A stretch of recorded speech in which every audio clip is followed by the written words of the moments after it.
Science, seputar kesehatan, kulit, kelamin, dan estetika. Bismillahirrahmanirrahim. Assalamualaikum warahmatullahi wabarakatuh. Waalaikumsalam. Halo, selamat pagi Sobat Muwardi semua dimanapun Anda berada. Kembali lagi bersama saya, Dr. Elvina Rosmarwati, MBiomed SPDVE. Dan pada pagi hari yang cerah kali ini, kita akan kembali menjalankan program Skin Science, yaitu seputar kulit, kelamin, dan estetika. Yaitu suatu program yang diadakan oleh Bagian Dermatologi dan Venerologi serta Estetika RSUD Dr. Muwardi Surakarta. Nah, pada minggu ke-1 atau kedua tiap bulannya kita rutin mengadakan program ini untuk bisa lebih dekat ke masyarakat dan Sobat Muwardi semua. Bagi Sobat Muwardi semua yang ingin bertanya terkait dengan topik hari ini, kami persilahkan. Nah, kita telah kedatangan bintang tamu yang sangat spesial pada pagi hari ini, yaitu beliau adalah Dr. Muhammad Eko Irawanto, SPDVE, subspesialis dermatologi, alergi, dan imunologi. Oke. Selamat pagi Dr. Eko. Selamat pagi Dr. Ervina. Terima kasih atas waktunya sudah datang di Skin saya pada pagi hari ini ya Dokter. Ya, siap. Oke, jadi sedikit memperkenalkan, jadi Dr. Eko ini merupakan dokter spesialis dermatologi, venerologi, dan estetika di RSUD Dr. Muwardi Surakarta. Selain itu beliau lumayan banyak jabatannya nih, jadi selain beliau juga sebagai dokter fungsional di bagian dermatologi, venerologi, estetik, juga merupakan konsultan dermatologi, alergi, imunologi ya dokter di RSUD Dr. Muwardi. Selain itu beliau juga sebagai kepala program studi PPDS, Dermatologi dan Venerologi serta Estetika, UNS dan RSUD Dr. Muwardi. Kemudian juga saat ini menjabat di Kolegium ya dokter, Kolegium Dermatologi, Venerologi dan Estetika. Oke, jadi dengan narasumber yang luar biasa pada pagi hari ini, kita bersama akan membahas tentang vitiligo sesuai dengan yang ada di poster sebelumnya. Jadi yang kita bahas pada topik hari ini adalah hidup sehat dan percaya diri dengan vitiligo, dalam rangka memperingati Hari Vitiligo yang tiba pada tanggal 25 Juni kemarin. Baik dokter, ini bisa mungkin menyapa Sobat Muwardi semua dulu dong. Selamat pagi semua Sobat Muwardi dimanapun Anda berada. Selamat mengikuti acara podcast pada hari ini dari jam 8 sampai jam 9. Jangan kemana-mana, pokoknya bisa selalu ikuti informasi dari kami. Mudah-mudahan nanti ilmu yang kita berikan nanti mudah-mudahan bermanfaat, terutama kepada para penderita vitiligo, karena tema hari ini adalah vitiligo. Tapi nanti kalau misalnya tidak punya penyakit vitiligo, mau tanya apapun terkait penyakit kulit, boleh-boleh saja. Tetapi apa itu, kita harapkan semua yang menderita, yang sakit vitiligo bisa mengikuti acara pada pagi hari ini. Ya, baik dokter, terima kasih dokter. Oke dokter, mungkin bagi Sobat Muwardi semua yang masih awam dengan vitiligo, vitiligo ini penyakit apa ya dokter? Jadi vitiligo itu kalau orang awam bilangnya belang-belang putih yang berada yang paling sering di sekitar mulut, sekitar hidung, sekitar mata, itu yang paling sering dijumpai. Bisa juga berada di area di sekitar ujung-ujung jari, entah jari tangan, jari kaki. Jadi prinsipnya vitiligo ini secara umum merupakan suatu penyakit autoimun yang merusak pigmen kulit, sehingga warna pigmennya itu menjadi warnanya seperti putih susu. Nah, itu yang bersifat kronis, artinya memang nanti diobati, nanti suatu saat bisa muncul lagi, diobati bisa muncul lagi. Karena ini penyakit tergolong penyakit autoimun, nah, makanya penyakit autoimun itu kan yang bisa kita lakukan, dokter lakukan itu bisa mengendalikan penyakitnya. Tetapi nanti apakah bisa muncul lagi? Bisa, karena autoimun ini penyakit yang sifatnya merusak organ tubuh sendiri.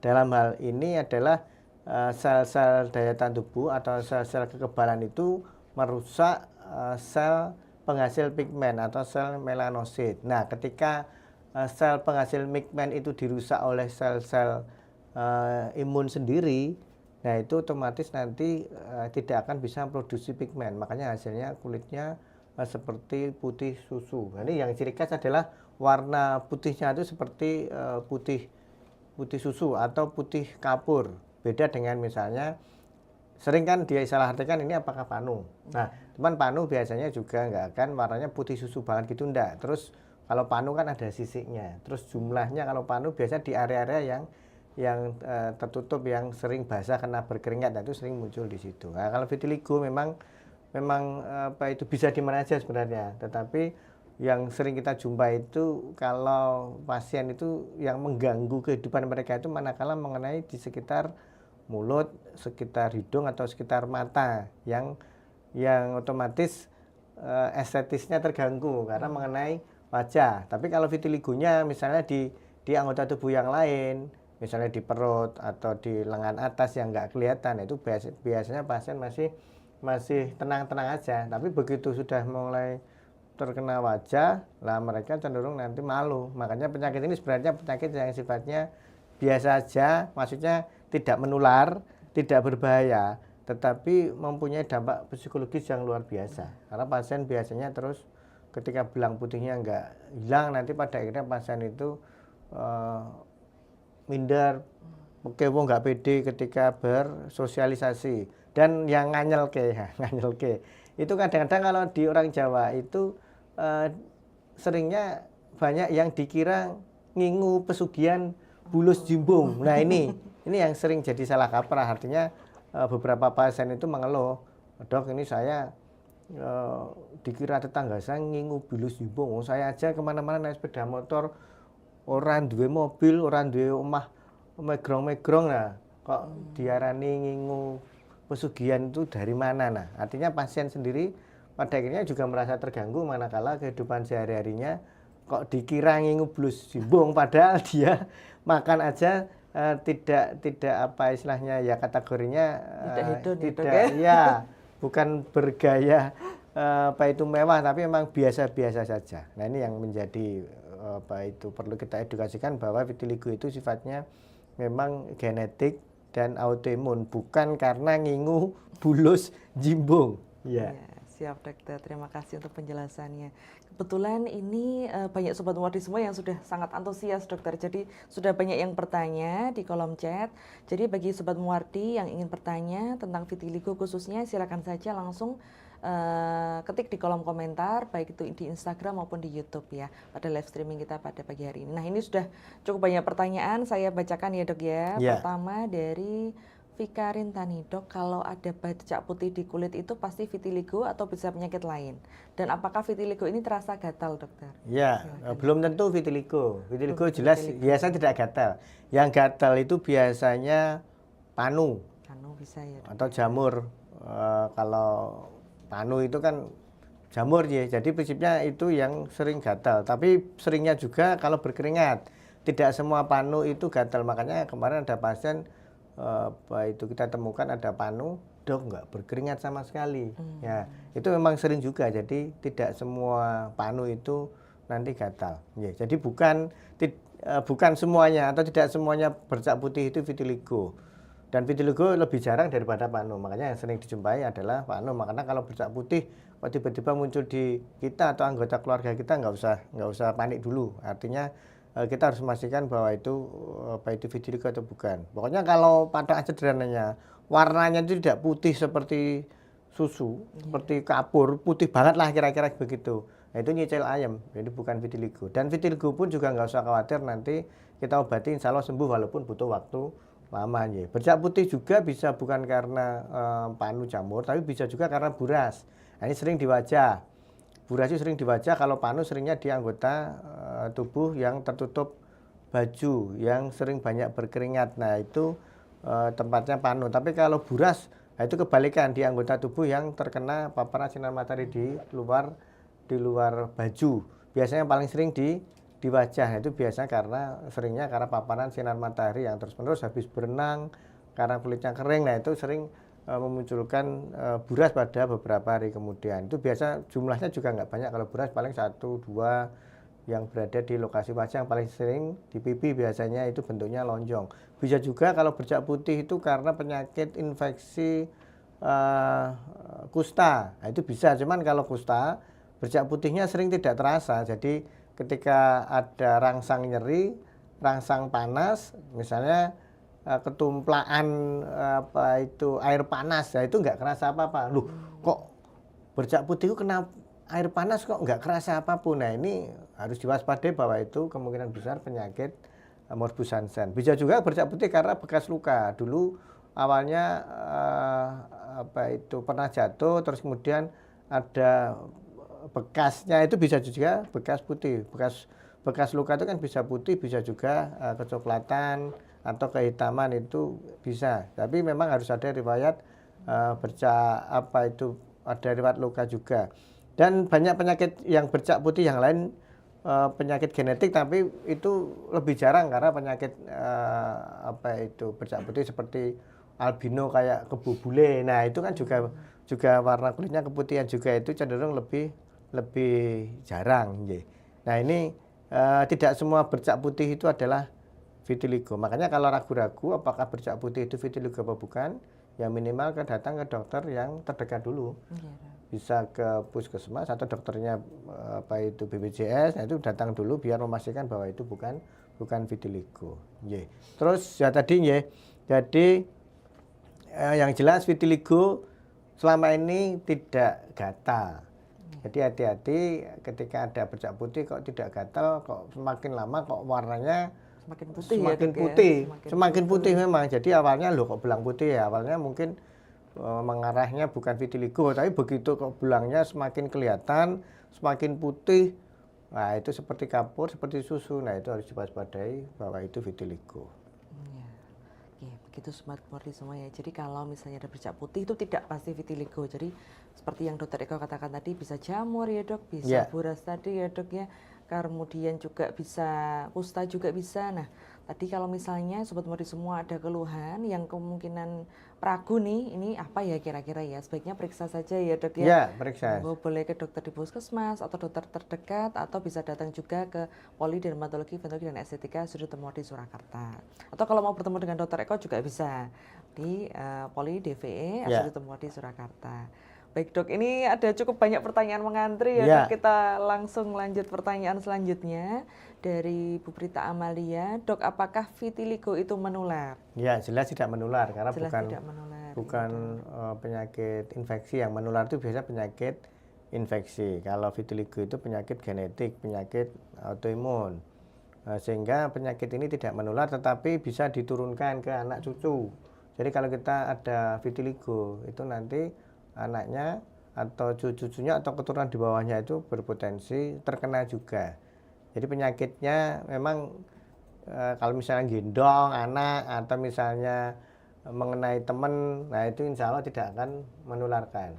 Sehingga nggak usah khawatir. Cuman, nah ini masyarakat itu kan kadang-kadang, wah kok eneng belang putih, ojo-ojo nular. Nah, makanya kadang-kadang terus seringnya menjauhi. Nah ini yang harus di apa istilahnya harus ditekankan bahwa vitiligo itu tidak menular. Jadi kalau ada anggota keluarga atau sekitar atau teman yang menderita vitiligo, nggak usah takut untuk apa itu berjabat tangan, atau kalau di pipi ya cipika-cipiki misalnya, nah itu enggak apa-apa karena memang ini tidak menular, vitiligo tidak menular.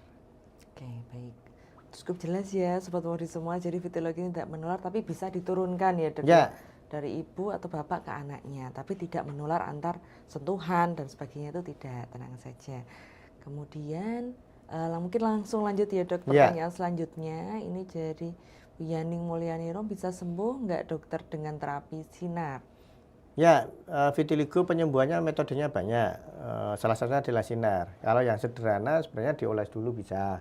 Jadi bisa dengan oles itu bisa, manakala itu tidak membaik ya berarti terapinya bisa dikombinasi dengan terapi yang lain. Misalnya ada terapi yang diminum, itu juga bisa ada tambahan. Terus bisa juga dengan metode penyinaran, nah itu bisa. Jadi metodenya banyak sekali yang bisa dilakukan, hanya saja memang tidak mudah.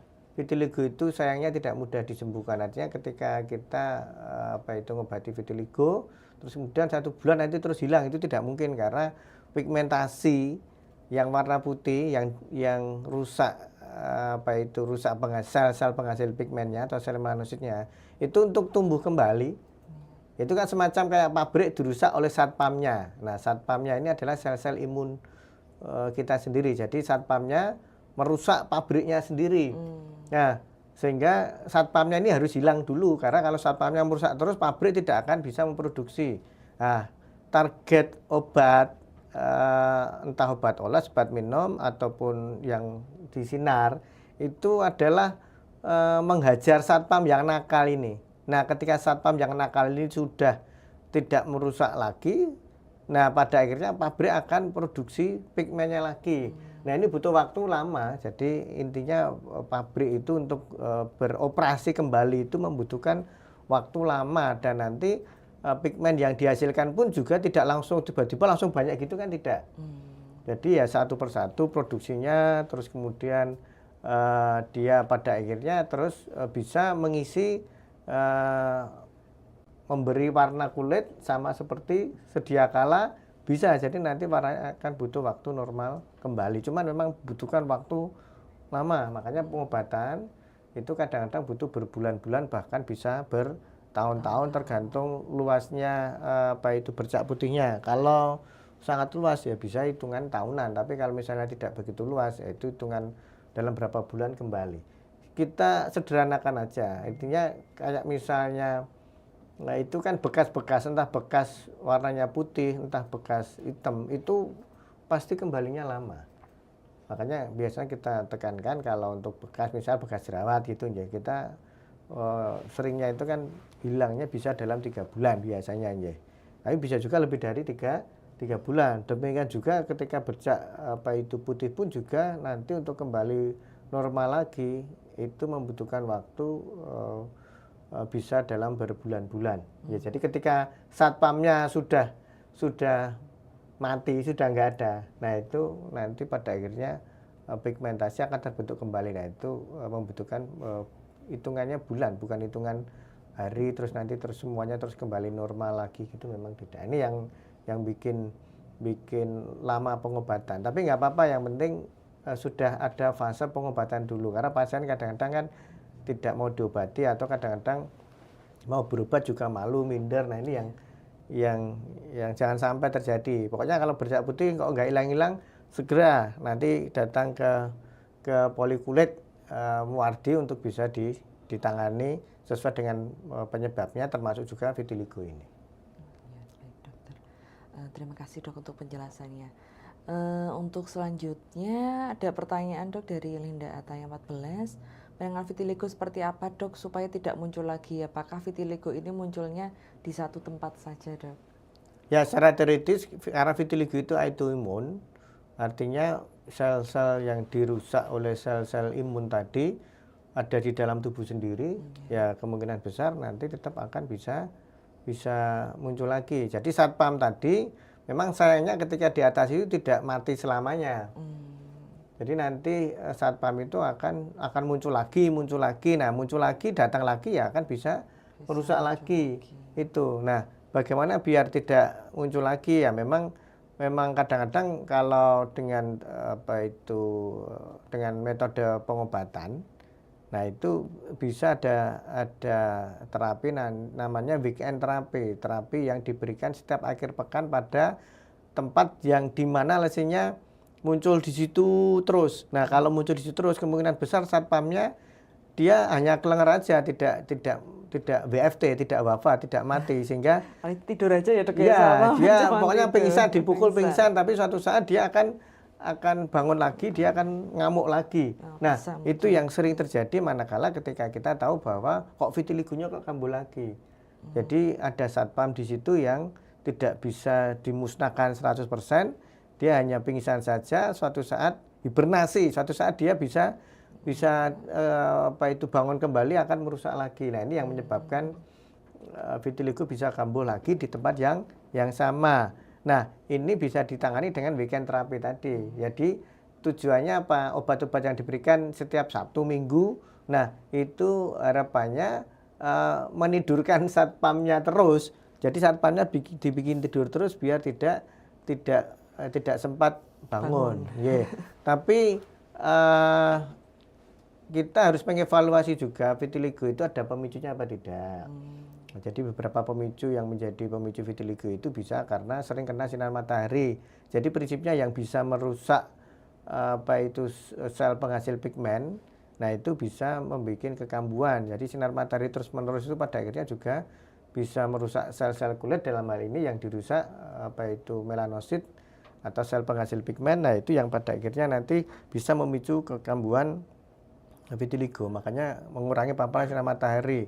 Atau bisa juga di pasien itu hobi mengoleskan bahan-bahan tertentu yang pada akhirnya juga sama merusak pigmen juga. Nah, ini kadang-kadang beberapa pasien itu kadang-kadang kan mengoles sesuatu yang sebenarnya dia bukan terapi. Kadang-kadang pasien itu kan begitu ada penyakit dia sering browsing, oh diolesi ini, diolesi ini, diolesi ini. Nah, itu kadang-kadang sering merusak kulitnya sendiri. Nah ini bisa menjadi pemicu vitiligo manakala seseorang tersebut memang ada unsur genetik vitiligonya. Tapi juga nggak akan muncul vitiligo kalau memang dia menggunakan bahan oles yang merusak sel penghasil pigmen tadi, tapi tidak ada unsur genetiknya. Jadi memang harus ada unsur genetiknya. Bisa juga karena stres. Nah, sering stres ini yang menjadi pemicu yang abadi. Artinya awalnya mungkin pemicunya bukan stres.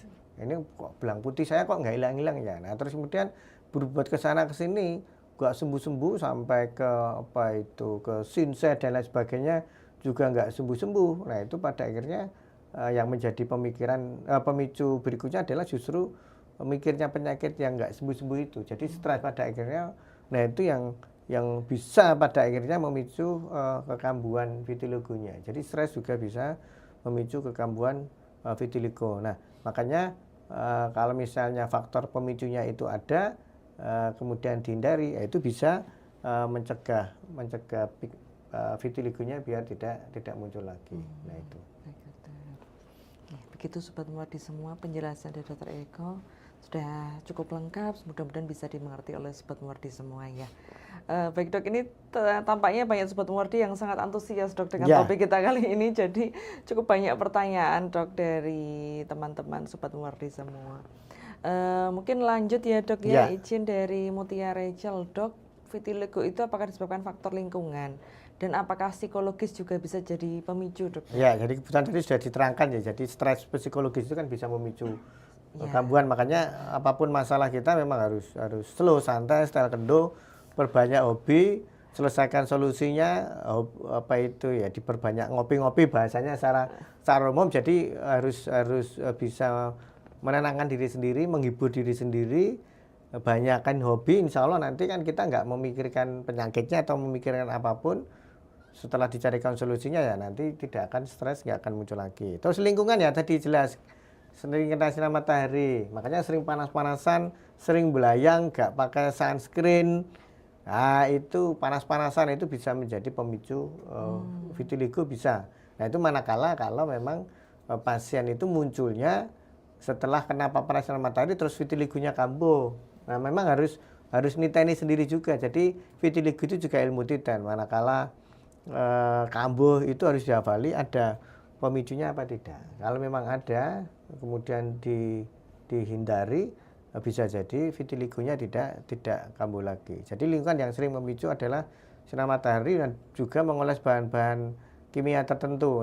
Mengoles bahan-bahan kimia tertentu memang tidak setiap orang kan mengoles ya. Biasanya kan mengoles itu kan seringnya setahu saya kalau riwayat pasien yang pernah periksa itu dia ada riwayat penyakit yang apa itu misalnya bekas hitam pengen dihilangkan, terus pakai bawang putih atau pakai apapun yang dia mencari di browsing itu di YouTube itu, pada akhirnya nyoba sendiri, pada akhirnya kulitnya terus kemudian rusak.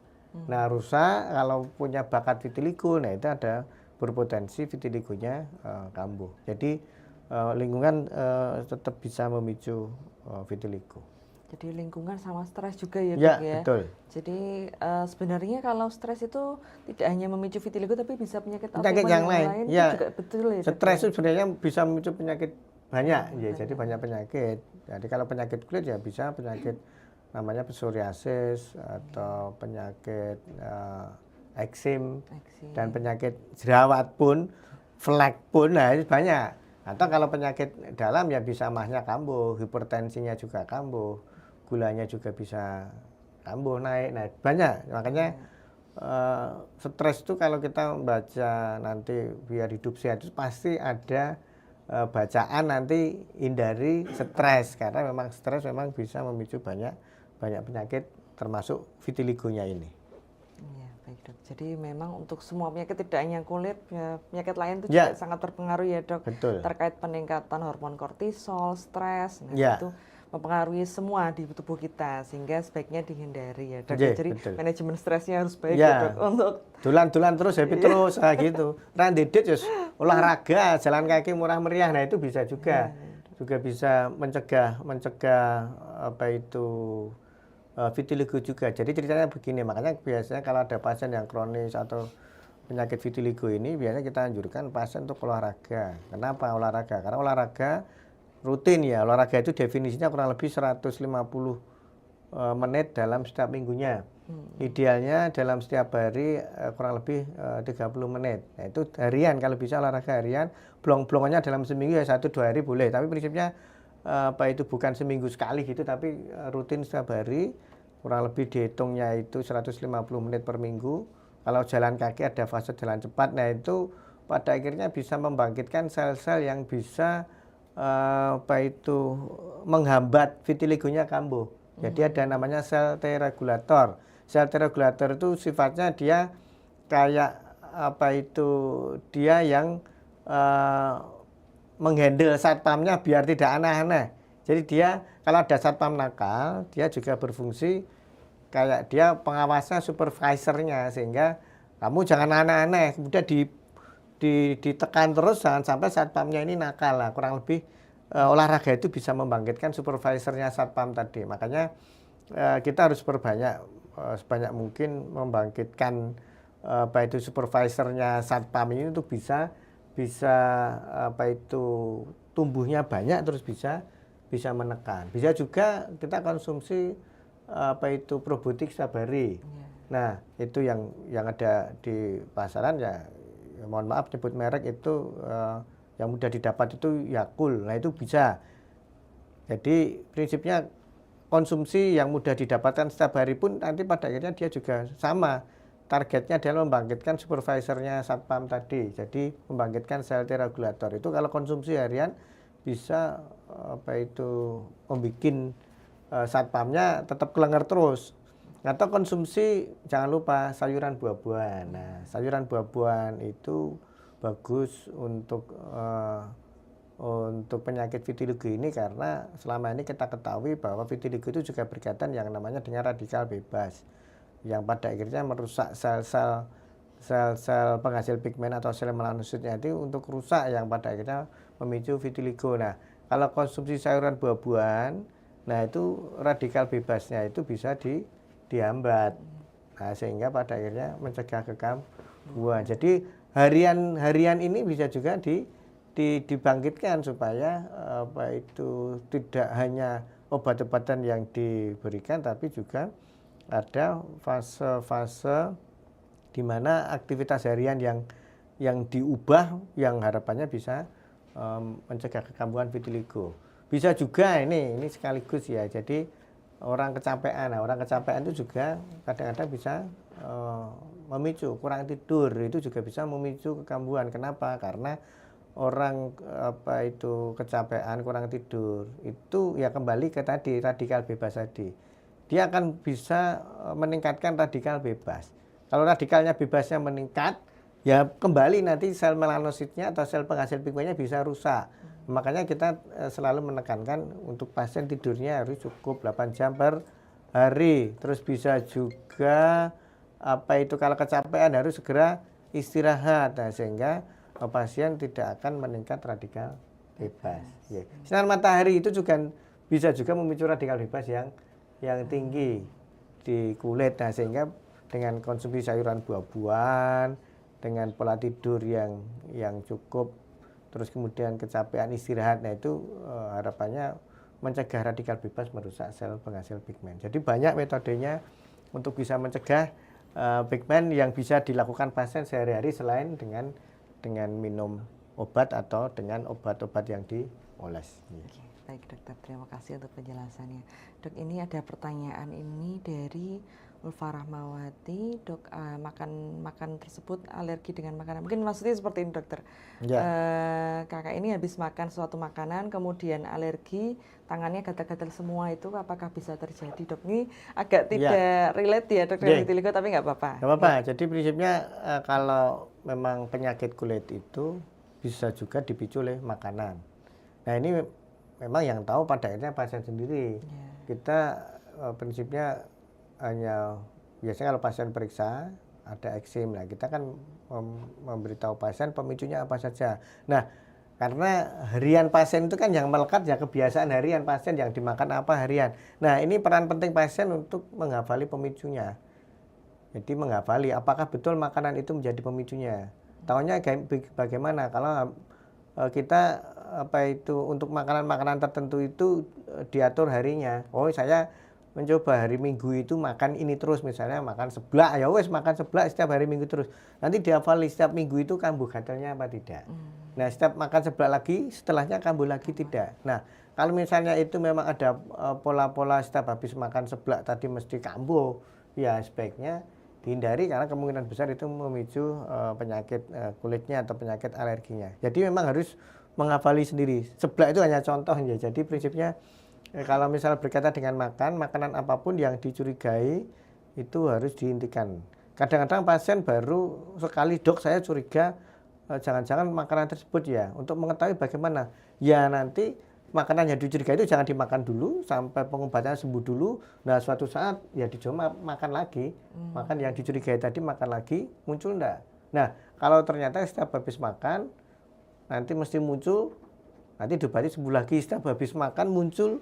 Nah itu berarti kemungkinan itu penyebabnya harus dihindari. Jadi ilmu titen ya, niteni sendiri. Jadi banyak penyakit-penyakit itu kita mengandalkan ilmu titen. Jadi pasien yang harus menghafali sendiri pemicunya apa, dicatat, dihindari, bisa jadi tidak kambuh lagi. Baik dokter, jadi sangat bisa ya dok makanan memicu suatu alergi. Baik dokter, ini sebenarnya tadi sudah dijawab dokter Eko, yaitu kalau sudah hilang apakah bisa muncul vitiligo lagi? Bisa ya dok ya tadi jawabannya. Autoimun ya, karena penyakit autoimun, sehingga kalau nanti sekarang kan eranya kan pasien itu kan bisa mencari informasi dari website sendiri ya. Jadi nanti kalau ternyata membaca ketemu nanti penyakitnya itu kok autoimun, nah itu kemungkinan penyakit apapun yang dasarnya autoimun itu bisa muncul lagi. Kenapa? Karena sel-sel imun itu akan merusak bagian tubuhnya sendiri. Dalam hal ini ketika vitiligo berarti yang dirusak adalah sel pigmen, sel penghasil pigmen atau sel melanosit yang dirusak. Jadi prinsipnya bisa muncul lagi. Bisa ya dok. Baik dok, pertanyaan selanjutnya dari OSIU 1, apakah di RSDM ada layanan seperti fototerapi? Oh jelas ada. Jelas ada ya dok ya? Jelas ada, makanya itu salah satu terapi vitiligo itu manakala diobati dengan yang sederhana, dengan oles-oles, dengan obat minum itu tidak ada perbaikan. Makanya kita kemudian lanjutnya ke fototerapi. Ya, jadi itu bisa menjadi alternatif untuk terapi vitiligo. Monggo nanti kalau misalnya ketika sudah dirawat oleh dokter kok nggak sembuh-sembuh, nah mencoba di fototerapi itu bisa. Tapi ya memang harus rutin datang ya, karena fototerapi itu kan datangnya tidak sebulan sekali, tapi hitungannya dalam seminggu itu bisa 2-3 kali datang itu bisa, tergantung sama dokternya nanti dianjurkan berapa kali nanti untuk datang. Ini memang kelemahannya fototerapi ini, memang terapinya memang harus rutin datang ke sini kalau memang berobatnya ke sini. Tapi manakala pasien sudah diniati ya memang harus dicoba. Tapi juga jangan berharap fototerapi nanti terus kemudian dalam 2 minggu, sebulan terus sembuh, gitu juga tidak. Karena tadi menghajar satpam, membuat klenger satpam atau memwafatkan satpam itu tidak mudah. Dosisnya selalu ditingkatkan biasanya. Jadi misalnya kalau datang dengan dosis 2 misalnya ya. Nanti datang lagi ya bisa meningkat lagi. Dosis 3 gitu Dosis ya. 3 ya, berkat berikutnya ya sampai betul-betul pasien itu toleransi terhadap dosisnya, terus kemudian dipertahankan dosis itu terus ya pada akhirnya yang kita harapkan bisa menghajar satpamnya tadi. Ya. Nah ini butuh konsistensi, butuh kesabaran pasien untuk penanganan vitiligo ini. Oh iya, baik dokter. Jadi melanjutkan pertanyaan dari sebelumnya, untuk di fototerapi di Muardi ini ada 2 ya dok ya, ada yang lokal sama ada yang whole Seluruh body, badan, seluruh ya, badan. betul. Jadi ada 2 jenis dan semuanya tersedia di RSUD Dr. Muardi di Poli, dermatologi, venerologi, dan estetika. Oke, baik dokter. Pertanyaan dari OSI1 juga, apakah pigmen yang mengalami perubahan warna bisa kembali ke warna kulit asli dengan terapi tersebut, dok? Ya, bisa. Jadi bisa kembali normal karena kita selama ini merawat vitiligo itu pasiennya ya sering puas manakala warnanya bisa kembali seperti semula. Hanya memang ya tadi butuh waktu lama. Ini yang sering pasien tidak sabar. Biasanya wah datang ke dokter A dalam sebulan 2 bulan nggak ada perubahan, terus nanti pindah ke dokter B, ke dokter C. Nah itu sering pasien itu muter-muter. Ketika penyakit-penyakit dengan vitiligo ini ketika diobati kok sebulan 2 bulan nggak ada perubahan, itu biasanya pasien cenderung akan berpindah karena nggak sabar. Nah ini peran dokter pun harus peran penting dokter ini memang harus mengedukasi bahwa penyembuhan vitiligo itu butuh waktu. Manakala pasien tidak diberitahu, ya pasien kan pasti datang berobat itu kan pengennya dalam seminggu sembuh. Nah nggak mungkin karena vitiligo. Nah, sehingga ketika diberitahu dulu pasien untuk bersabar dulu, butuh berbulan-bulan bahkan bisa bertahun-tahun tergantung luasnya. Nah itu pasien setelah mengerti ya pasien pada akhirnya mau berobat rutin. Nah itu yang harus ditekankan dulu ketika pasien itu penyakitnya itu kira-kira kedepannya seperti apa, namanya prognosis. Jadi kita harus memberitahu pasien prognosisnya atau kemungkinan perjalanan pasien di belakang hari ini sembuh atau tidak dan butuh berapa lama ada perbaikan, itu harus diberitahukan supaya pasien sudah tahu penyakitnya. Dan jangan lupa kita menginfokan karena selama ini pasien itu kan sudah terbuka informasi seluas mungkin di website. Nah, sehingga kadang-kadang kita beritahu pasien ibu ini penyakitnya seperti ini ya, kita bukakan laptop atau bukakan tablet, kemudian kita terangkan sekilas, nanti bisa dibaca lebih lanjut sendiri di rumah tentang penyakit ini. Nah, sehingga pasien itu kalau sudah memahami penyakitnya, membaca sana, membaca sini, baca sana, baca sini, kok ya memang ternyata memang sembuhnya lama. Nah, itu menguatkan kita bahwa penyakit ini tidak hanya omongannya dokter tok, tapi memang ada bahan bacaan lain yang bisa dibaca oleh pasien yang menguatkan pasien bahwa penyakit ini memang tidak mudah untuk disembuhkan dan sembuhnya lama. Ya, dok. Butuh gitu. ketelatenan untuk terapi juga ya dok, ya, harus rajin terapi dan dalam kurun waktu yang tidak singkat tentunya untuk terapi vitiligo ini. Baik dokter, untuk pertanyaan selanjutnya dari Cita Hanggini, dok, orang dengan vitiligo apakah aman terpapar sinar matahari langsung? Dan apakah aman atau bisa makin parah kalau olahraga di tempat terbuka yang terpapar sinar matahari? Ya, kalau eranya sekarang kan penyakit-penyakit kulit tidak hanya vitiligo itu kan bisa dipicu oleh karena paparan sinar matahari. Ya biasanya kalau kita anjurkannya menggunakan sunscreen, apalagi kalau olahraga lari atau jalan kaki atau sepak bola dan sebagainya yang cenderung di luar ruangan atau di outdoor, itu sebaiknya pakai sunscreen. Nah, apakah memang pada akhirnya sinar matahari nanti memicu vitiligo apa tidak? Nah, itu yang tahu pasien sendiri. Secara teoritis bisa memicu. Tapi kalau untuk ke pasien sendiri, memang pasien sendiri yang harus menghafali apakah dengan sinar matahari itu memicu apa tidak. Tapi kita sarankan memang kalau keluar ruangan tidak hanya untuk vitiligo, tapi untuk penyakit-penyakit yang lain demi kesehatan kulit pasien. Nah, itu sebisa mungkin pakai sunscreen. Jadi sunscreen itu harus rutin dipakai. Nah itu biasanya kalau mulai memang harus beli sunscreen dimanapun sekarang kan mudah. Jadi intinya beli sunscreen apapun, minimal kalau di Indonesia atau di dunia itu sebenarnya SPF 15 itu sudah cukup. Tapi rata-rata yang dijual di pasaran itu SPF-nya biasanya 30 atau yang 50. 30 ada yang 33, ada yang 50. Monggo yang jelas di atas 15 itu itu yang dianjurkan ya. Nah, itu dipakainya kurang lebih 15 menit atau 30 menit sebelum bepergian. Terus sunscreen ingat jangan dipakai sekali. Wah, saya sudah pakai sekali terus nanti terlindungi seharian, tidak.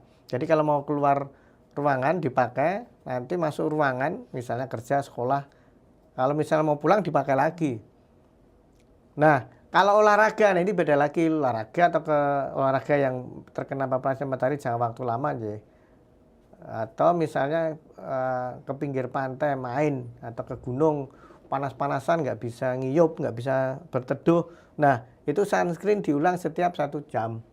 Jadi lebih pendek, pengolesannya lebih pendek. Jadi setiap 1 jam dioles. Kalau berenang dok, lebih pendek lagi, setiap 40 menit. Nah, artinya sunscreen itu kata kuncinya itu reapply atau harus diulang kembali. Karena kalau hanya dipakai sekali tok, padahal kita aktivitas harian itu tidak akan melindungi ketika kita kena paparan matahari berikutnya. Untuk keluarnya bisa terlindungi, tapi ketika sudah masuk ruangan terus kalau mau pulang sudah berjam-jam di dalam ruangan terus keluar, itu sebaiknya dipakai lagi. Nah, ini perlu dipakai terutama untuk penyakit vitiligo karena sinar matahari bisa menyebabkan kekambuhan vitiligo secara teoritis. Jadi sebaiknya dihindari, tapi kalau memang mau olahraga boleh ya, itu kan nggak dilarang olahraga, boleh olahraga, ya. Tetapi pakai sunscreen. Pakai sunscreen ya, jadi ada pelindung sunscreen yang dipakai supaya itu tidak memicu kekambuhan vitiligonya. Oke, baik dokter. Langsung lanjut dokter, ini masih ada beberapa pertanyaan lagi. Itu tadi ada pertanyaan apakah aman atau bisa makin parah dok kalau olahraga. Nah, makanya tetap kalau bisa pakai sunscreen. Karena parah tidaknya itu tergantung pasien masing-masing. Karena secara teoritis sinar matahari memicu kekambuhan. Tetapi pada prakteknya pasien sendiri yang bisa memastikan kambuh tidaknya setelah kena paparan sinar matahari. Makanya kita anjurkan gunakan sunscreen sebelum kena sinar matahari itu dipakai, nanti diulang itu biar mencegah kekambuhan vitiligonya.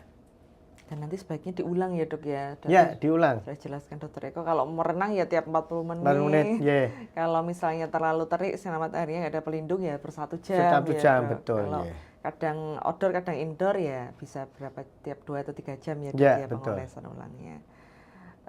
Baik dok, selanjutnya vitiligo itu apakah banyak kasusnya di Indonesia dan apakah bisa dicegah dok? Ya, bisa sekali. Kalau dicegah bisa, jelas tergantung pemicunya. Ya. Ada apa tidak. Terus banyak kasusnya, banyak vitiligo tidak mungkin kalau di sekitarnya itu Mbak Jani, Trawangi. Nah ini ternyata nggak ada, tapi kalau kita yang sering berhadapan dengan pasien vitiligo itu memang banyak, tetapi memang tidak harian. Vitiligo memang tidak harian kita temukan, tapi penyakit ini ada dan banyak. Makanya bisa mencari informasi vitiligo itu di website apapun penyakitnya untuk tahu dulu, manakala memang nggak ada. Nah, nanti kalau ada anggota keluarga atau kebetulan kok ada vitiligo, nah kita bisa mengenali vitiligo itu seperti apa dan pada akhirnya bisa segera berobat untuk bisa teratasi kalau masih sedikit. Ya. Nah, apakah bisa dicegah? Nah, tergantung pemicunya.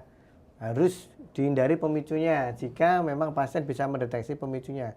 Terus ya dengan pola hidup, kalau yang pemicunya tadi stres ya hindari stres jelas.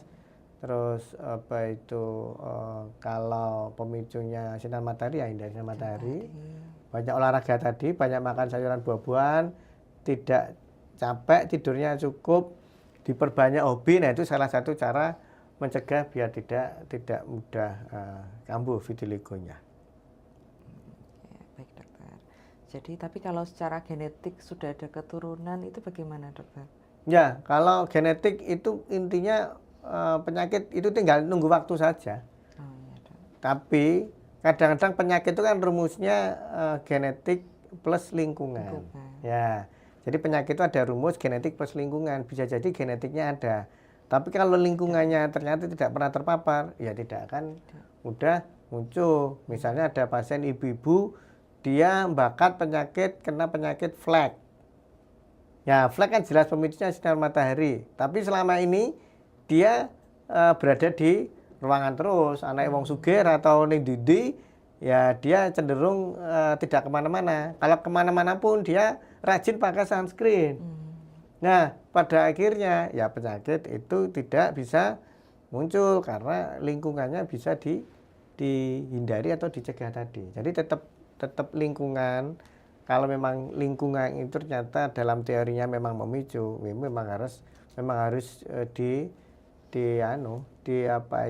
dimanipulasi supaya lingkungannya tidak memicu. Makanya dalam mengobati pasien termasuk vitiligo ini kita harus mencari faktor pemicunya apa, dan pasien kita anjurkan untuk menghindari dalam rangka supaya tidak muncul lagi. Ini penting karena kadang-kadang dokter itu hanya ngobati, tidak banyak ngomong. Nah, ini kan banyak juga dokter itu kan nggak mungkin, terutama kalau pasiennya terlalu banyak itu kan sempat tidak edukasi. Nah itu kadang-kadang pasien tidak tahu banyak tentang penyakitnya, sehingga pada akhirnya kok kambuh lagi ya karena dokternya bisa saja kan tidak memberitahu pasien karena pasiennya banyak. Tapi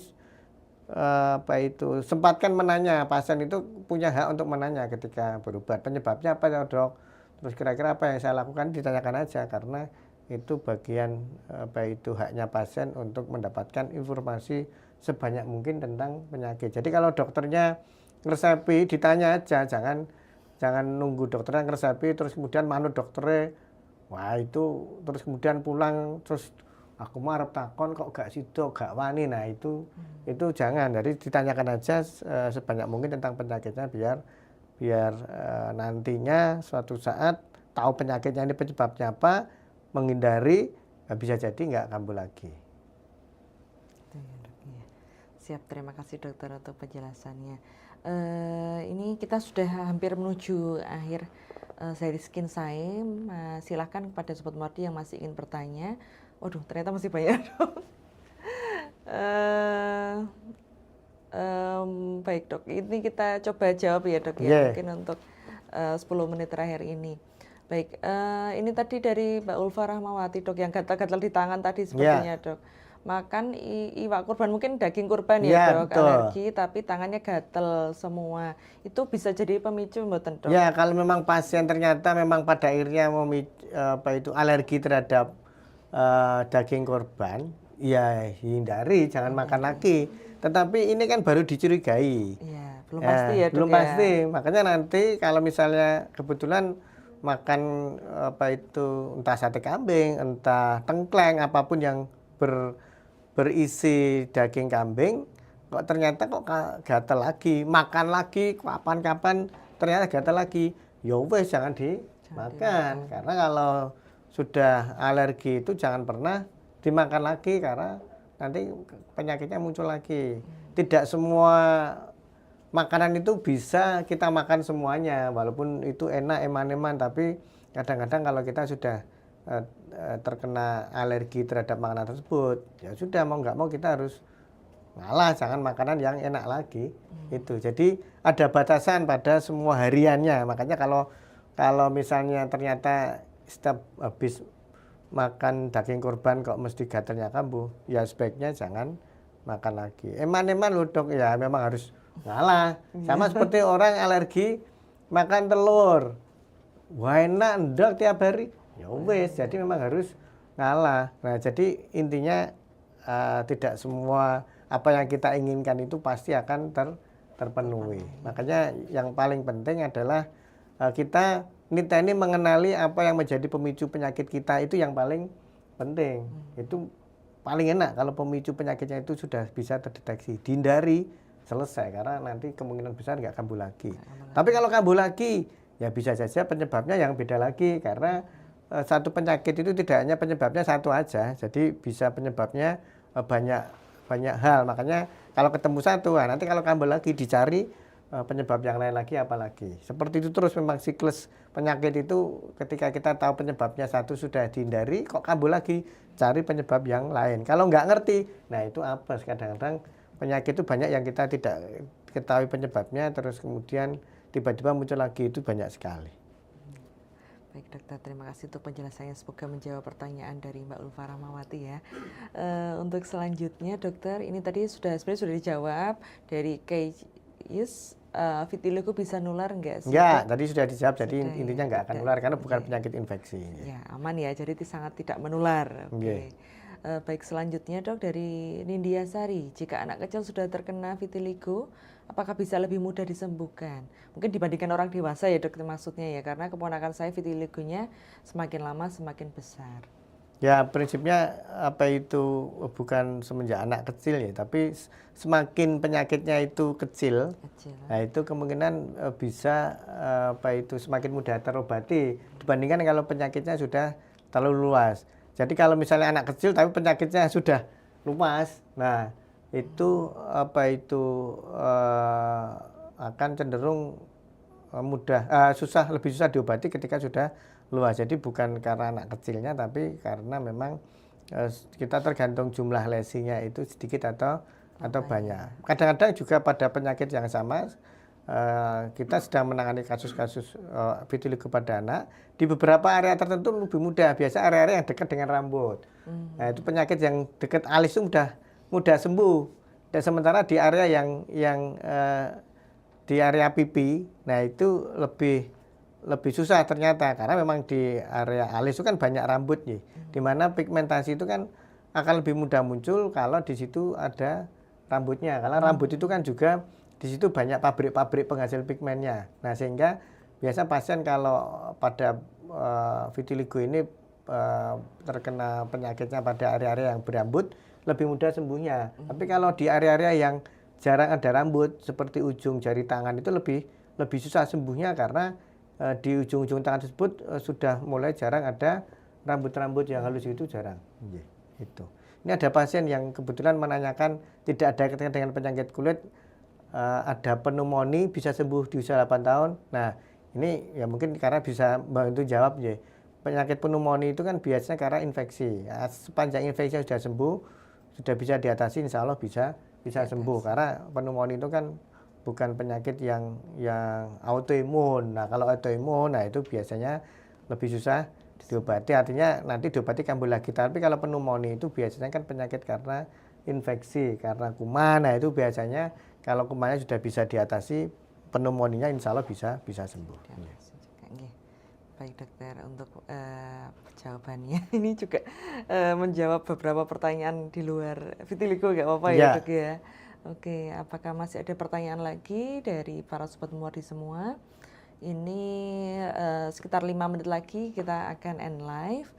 Kalau masih ada pertanyaan kami persilahkan. Jadi dokter mungkin dapat disampaikan untuk pesan-pesan bagi sobat Muwardi di luar sana yang mengalami vitiligo atau yang mungkin keluarganya mengalami vitiligo, dokter. Ya, jadi prinsipnya apa itu kalau ada pasien ada vitiligo, kemudian ada keluarga pasien vitiligo, yang penting apa itu jangan panik, segera berobat. Bisa kalau di sekitar Solo Raya bisa ke Muwardi, nanti kita atasi karena sumber daya kita lebih banyak. Terus yang paling penting kalau untuk penyakit vitiligo adalah kita mencari pemicunya. Kalau pemicunya ada seperti sinar matahari, stres, atau kemudian tadi misalnya ada bahan-bahan oles yang merusak apa itu kulit, ya itu bisa juga dihindari, bisa nggak muncul lagi. Terus yang paling penting adalah apa itu ada pola-pola tambahan yang dikerjakan oleh pasien supaya vitiligonya nggak kambuh, seperti rajin makan sayur-sayuran, buah-buahan, hindari kecapean, terus tidurnya harus cukup kurang lebih 8 jam per hari, hindari pola stres, diperbanyak hobi, terus olahraga teratur setiap hari minimal 30 menit per hari atau 150 per minggu. Nah itu supaya vitiligo ini bisa tidak mudah kambuh. Jadi tidak hanya sekedar obat, tapi pola harian itu harus ada yang dirubah. Nah ini dengan peran pasien yang besar terhadap penyakit ini, pada akhirnya juga bisa membuat vitiligonya ini bisa dikendalikan dan bisa tidak kambuh lagi. Baik dokter, terima kasih untuk pesan-pesannya kepada para penderita vitiligo maupun yang keluarganya ada yang menderita vitiligo ya dok ya. Untuk pengobatan mungkin dapat juga untuk bisa berobat ke dokter yang terdekat, dan untuk apabila mau dilakukan fototerapi dan sebagainya juga bisa dilakukan di Poli Dermatologi Venerologi dan Estetika RSUD Dr. Muwardi Surakarta ya dok ya. Iya. Oke baik, mungkin itu dari kami karena waktu sudah hampir habis. Hasil rekaman dari live streaming hari ini bisa dilihat kembali di Instagram dan YouTube RSUD Dr. Muwardi. Bagi Sobat Muwardi semua jangan lupa untuk like, follow, dan subscribe serta share akun media sosial kita RSUD Dr. Muwardi di Facebook, Instagram, dan YouTube. Baik, demikian mungkin dari kami, kurang lebihnya mohon maaf. Terima kasih banyak Dr. Eko untuk kehadirannya dan untuk telah menjawab pertanyaan dari berbagai pertanyaan dari Sobat Muwardi semua. Semoga sehat selalu dan Amin. lancar Yes, semua sami-sami urusannya, Dr. dokter. Ervina. Ya. Baik, terima kasih Sobat Muwardi semua. Saya tutup. Wassalamualaikum warahmatullahi wabarakatuh. Waalaikumsalam warahmatullahi wabarakatuh.